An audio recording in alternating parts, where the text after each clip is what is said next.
Every 80s kid remembers Webster, the sitcom about an adorable orphan and his adopted parents. Make a pretty neat family. Webster was one of many 80s sitcoms about orphans, and often compared to Different Strokes. You gotta help me. I thought I was buying Different Strokes. The show ran for 6 seasons and made a huge star out of Emmanuel Lewis. So it makes sense that a spin-off was attempted with a backdoor pilot episode. And shocker, the spin-off was also about orphans. Fine! Why didn't the spin-off happen? What familiar TV faces would have starred opposite this new group of plucky orphans? And why is Webster hanging out with Worf from Star Trek The Next Generation? I did not say I was enjoying it. Find out on Behind the Backdoor Pilot, Webster.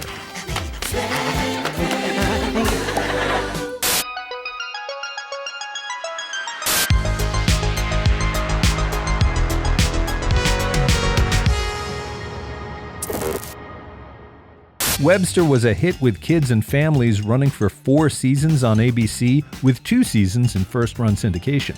The show made Emmanuel Lewis a fixture of the 1980s. He went on to the Grammys with Michael Jackson and appeared in holiday specials opposite Bob Hope and Mr. T. Merry Christmas. He scored his own primetime special and starred in the TV movie Lost in London opposite Ben Vereen. But Emmanuel Lewis almost wasn't in the sitcom that made him famous. Yes, we almost got Webster without Webster. The sitcom began life as a vehicle for co-stars and real-life married couple Alex Karras and Susan Clark. Lazy boy, there's only one. Unless, of course, you count Alex. That's cute, Susan. Originally called Another Ball Game, the show was going to be an old-fashioned romantic comedy with Karras playing a retired football player and Clark his socialite wife. Is there anything I can do to help you unwind? Other than that? The concept drew from the couple's life. Alex Karras was an NFL player before displaying his comedy chops as Mongo in Blazing Saddles. With wife Susan Clark, he starred in everything from TV movies to the 80s hit Porky's. The couple had a production company and developed projects like the TV movie Jimmy B and Andre. Karras played a bartender who becomes a father figure to a young orphan, just like Webster. Karras and Clark developed Another Ball Game with creator Stu Silver, whose credits include It's a Living and Soap. The plan was for the sitcom to be a frothy romantic comedy in the style of Katharine Hepburn and Spencer Tracy films. But while the pilot for Another Ball Game was being developed, TV was hit with a cuteness bomb. I like them flame broiled. In the early 80s, Emmanuel Lewis appeared in commercials for Burger King and other brands. The ads were so popular, they scored Lewis a spot on The Tonight Show, and he killed. What did you find most interesting about Japan? Well, most of them were short like me. Most of them. ABC programming chief Lou Ehrlich saw sitcom gold in Emmanuel Lewis and tried to get a TV show going for the budding young star. But the network had to act fast, lest Lewis grow another inch and diminish his cuteness quotient. Instead of taking the time to develop a vehicle for Emmanuel Lewis, ABC execs decided to shoehorn the youngster into a sitcom that was already greenlit. Suddenly, Another Ball Game went from being a show about newlyweds to a show about newlyweds who also adopt a precocious orphan. And it wasn't just the premise that changed. The title went from Another Ball Game to Then Came You, just like the theme song. Then came you. During production, it became clear who ABC saw as the real star of the show. Prior to its fall 1983 premiere, the show's title was changed again from Then Came You to Webster. Don't you want to know who we are? The premise was also changed to work in Emmanuel Lewis. In the pilot, George and Catherine adopt the precocious Tyke after his parents die in a car accident. As a way to explain the couple's connection to this random kid, it's revealed that George is Webster's godfather. When your best friend says we're having a little baby, we want you to be the godfather, what am I supposed to do? Fun fact, the title of the pilot is Another Ball Game, really adding insult to injury there. Supporting characters like Catherine's assistant Jerry and George's pal Peanut Butter Bukowski were also diminished in favor of more Webster screen time. Mike! What? The early seasons were fraught with on-set tension. The network wanted the show to feature kid-friendly Webster plotlines, while Clark and Karras wanted scripts that focused on their characters. Every time we make plans to be alone together, something gets in the way. The couple was upset that their romantic comedy sitcom had turned into the Emmanuel Lewis show, and the poor youngster blamed himself for the drama. Behind the scenes of Webster was a lot like a very special episode of Webster. But a hit show has a way of settling troubled waters. The cast eventually bonded, and Webster became a family comedy staple when it premiered on ABC in September of 1983. Premiering September 16th. Hi. Got any room in the family? Family? He's the little guy who's going to steal your heart, Webster.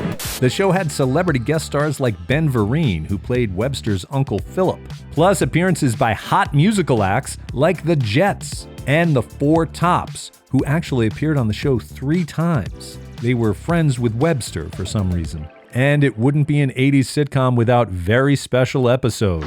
It's a very special Webster. When Webster was being bullied, they called in McGruff the crime dog. Always glad to lend a helping paw. So it makes sense that the Webster producers would want to use the show to launch another family-friendly sitcom about orphans. As the 3rd season of Webster drew to a close, the producers tried to launch a spin-off with a backdoor pilot called Almost Home. It's like Webster with the cuteness meter turned up to 11 gazillion.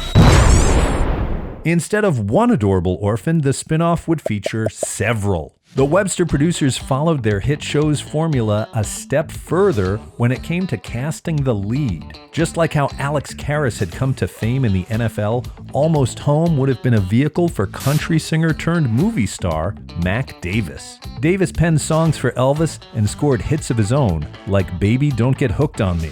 He brought his down-home charm to the big screen, whether it was a hit like North Dallas 40 or a dud like The Sting 2. In the attempted Webster spinoff Almost Home, Davis is the George. I proclaim this the Summer of George! No, not that George. This George.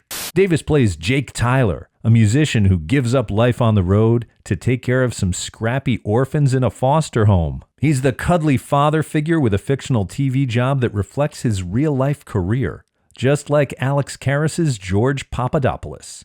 The backdoor pilot kicks off with Webster heading to the Big Apple to visit a brand new, never-before-mentioned character, his Uncle Jake. Webster, I just spoke to your Uncle Jake. There was a problem at home. Nothing serious. He's gonna have somebody else pick you up. Charlie Sands? How will he know me? Don't worry, unaccompanied minor. A stranger will be here to get you soon. Fun fact, the airport attendant is played by B.J. Ward, a veteran of animation voiceover who you might recognize as the voice of Scarlet from G.I. Joe. Don't tell me you're actually going to be sensible and surrender. This scene echoes the opening of the first episode, where Webster flies solo to Chicago to meet his new parents. I sure hope he likes me. Poor Webster. He must have had serious trauma regarding flight attendants.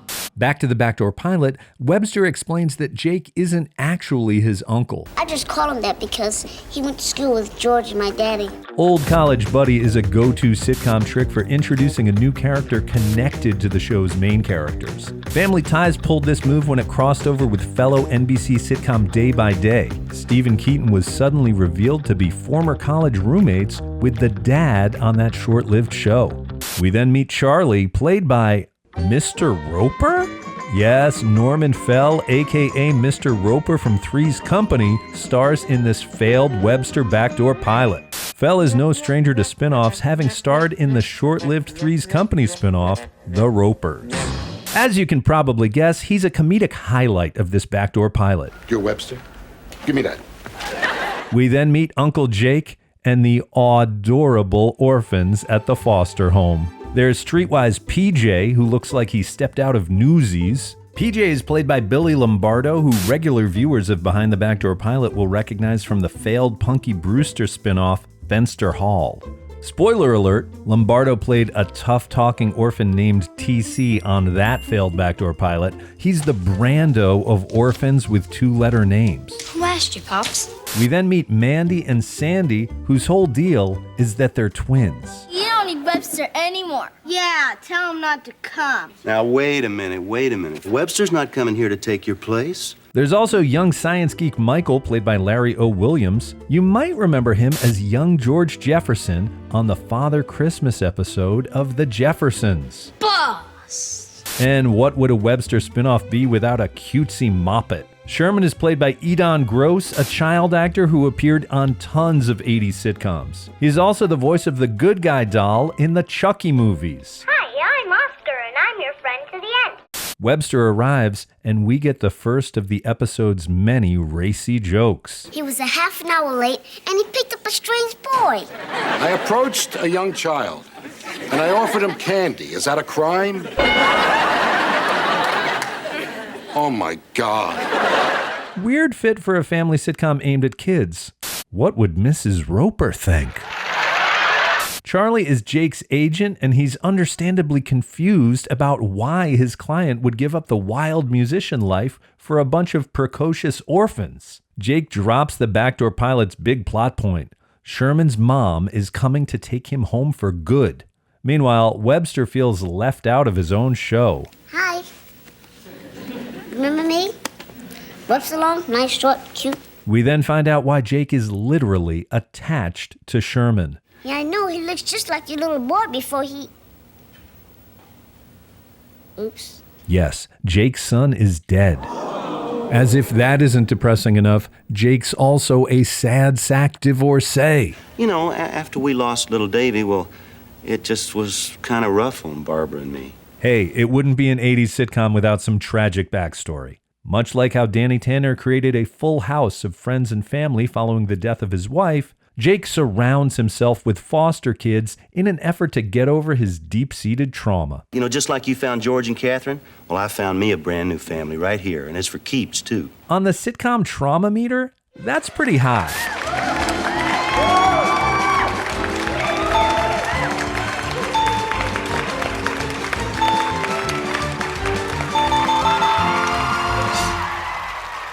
Jake tries to cheer up Sherman with some good old-fashioned whatever this is. Fiddle-dee-dee. Look at this, a grown man playing with himself. Yikes. Hey, where's Webster? Oh, there he is. Webb, where are your clothes? PJ taught me a new card game. I'm not very good at it yet. PJ, give Webster back his clothes. A strip poker joke? This episode should be rated TV-MA. Jake is not happy about Sherman leaving the foster home. Theo, I've already lost one son. I don't intend to lose another one. Jake, this is a foster home. And decides to bail on the foster kids and go back on tour. Yeah, it's me. Look, the tour is on. Harsh. Time for a dose of cheesy 80s kids cuteness just in time for the commercial break. Take me with you. Webster comes up with an obvious solution to this episode's non-problem. It isn't easy when a child leaves here. Yeah, but no one's always come, right? So Theo orders up another orphan like she's calling for a Domino's pizza. About that youngster we discussed. Can you get him over here today? Great. 30 minutes or less, or your orphan is free. Sherman's mom shows up and, hey, it's Faith Ford from Murphy Brown and Hope and Faith. Did I tell you I papered his wall with clowns? Sarah, you're gonna do just fine. Great, I got another orphan coming. Get this urchin the hell out of here. In case you're wondering where George and Catherine are, don't bother. They're not in this episode. And Webster mostly sits out of this backdoor pilot.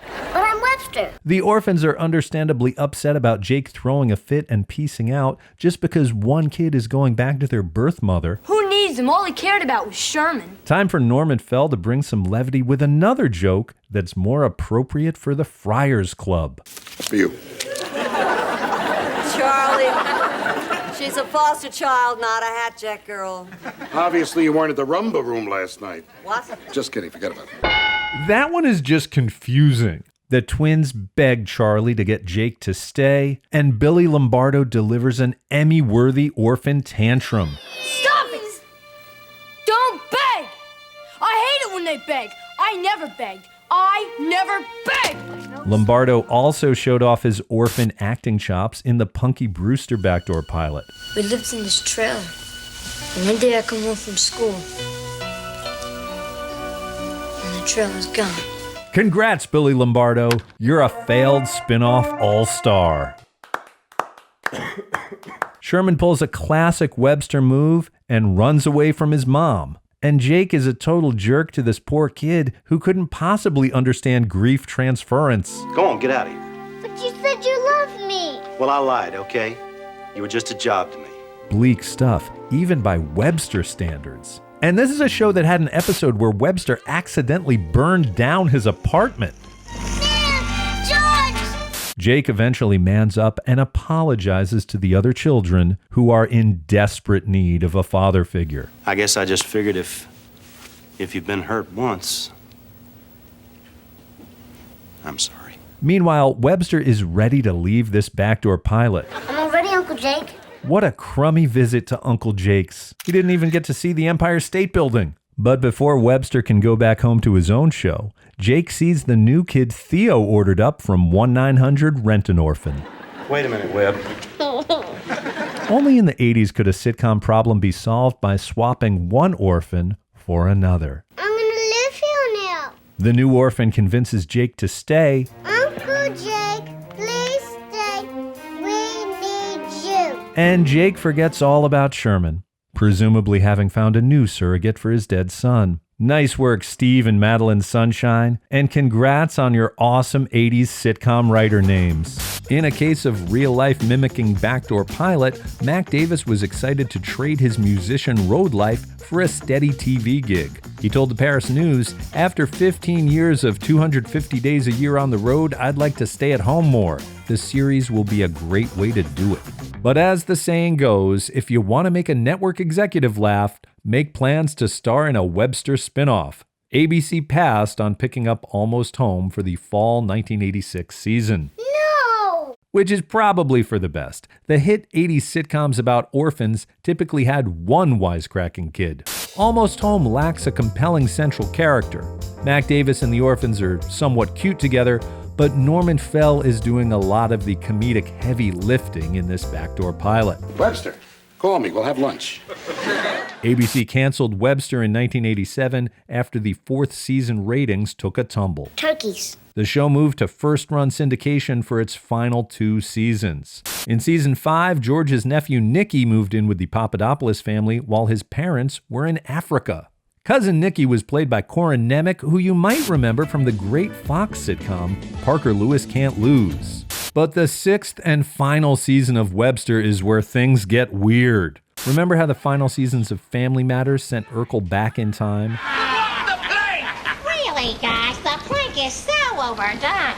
And into outer space? We made it! Oh my God, it's a miracle! I can't believe this! The nerd's okay! Webster got equally bizarre in its final season as the writers ran the clock out with some wacky episodes. There's The Web-Touchables, where Webster imagines himself and his pals as cops and robbers in the days of Elliot Ness and Al Capone. Webster Law Game Buster. The epic 2-part episode features musical numbers You gotta stay clean up this town. and deadly shootouts. Webster, please. I want to have died for nothing. Nothing. It's Webster meets Bugsy Malone. All this, plus a Webster spin on Suddenly Seymour from Little Shop of Horrors. Suddenly Webster is standing beside you. It's very strange. But things get even weirder in the final episode of Webster. The episode Flood of Memories, the final chapter, was supposed to be the series finale. In the episode, a basement flood causes Webster and the gang to reminisce about all their fun times together. Yes, it's a clip show. Oh, here's from when I first came to live with you. It's all yours. Doing a clip show as your final episode is a bit of a cop-out, but the episode is a nice trip down memory lane. Yeah, that was a great night. And it's called The Final Chapter. Seems pretty definitive, right? Wrong. The next episode, Web Trek, is actually the final episode of Webster. And it's easily one of the weirdest sitcom finales of all time. If you do not enter the time continuum at the appropriate moment, you will arrive home 85 years too late. I knew I should have seen Roger Rabbit last weekend. Yep, it's a Webster Star Trek The Next Generation crossover. When Webster is zapped by lightning while playing a video game, he gets beamed onto the deck of the Starship Enterprise. There, he meets Lieutenant Worf. You look like an Earthling, but your style of dress is puzzling. And teaches the Klingon how to get funky. Worf learns all about Earth customs from Webster. Isn't fun a waste of time? Who regales him with highlights from his life. I remember this game where I was pitching for my Little League team. Yes, this episode is also a clip show, except this time Worf has to hear about the time Webster played baseball or whatever. Must have been a slow day on the Enterprise. I know. After teaching Worf about what we humans call fun... Do you want to hear some more about fun? No. Webster beams back home with his magic joystick. Why not use the Enterprise transporter? That would make sense. Was it all a dream? Or did Webster actually visit the Enterprise? We'll never know. For regular Webster viewers, this series finale was very odd. George and Catherine aren't even in the episode at all. And Webster hangs out with characters from another show. If Twitter had been around in 1989, it would have exploded. But there are some good Worf moments. I understand challenges. We Klingons used to use them in our courtship rituals. So why does this episode exist? The most obvious explanation is that both Webster and Star Trek TNG were both produced by Paramount Television and filmed on the same studio lot. The blog TrekCore posits that the producers of Webster needed one more episode for syndication. So the cast and crew of Webster walked over to the Star Trek set and slapped together a crossover episode. Of course, you're probably wondering, is Webster teaching Worf how to dance Star Trek canon? A Reddit post argues that this episode is Trek canon because, quote, it is produced by the rights holders, Paramount. It appears on television or in a film. It is clearly set within the Star Trek multiverse. Told you. In another odd connection, the episode has a clip of Ben Vereen dancing with Webster, and Ben Vereen played Geordi's dad on Star Trek The Next Generation. Is Uncle Philip the Mirror Universe version of Commander Edward LaForge? Let us know in the comments if you think the Webster series finale is part of official Star Trek canon or a weird 80s fever dream. After Webster ended, Emmanuel Lewis made cameos on everything from Family Matters... Harry, look, it's Webster! It's Webster! ...to the David Spade movie Dickie Roberts' former child star. Today, you can find him on social media and doing the occasional podcast interview.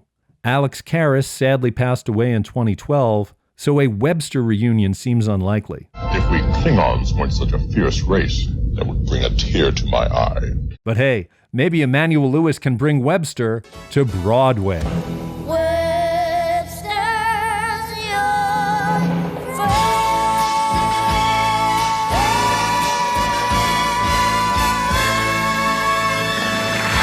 Thanks for watching. Subscribe to Atomic Abe for more episodes of Behind the Backdoor Pilot, like our look at the failed spin-offs of Charles in Charge. I am good at something. I'm good at surviving.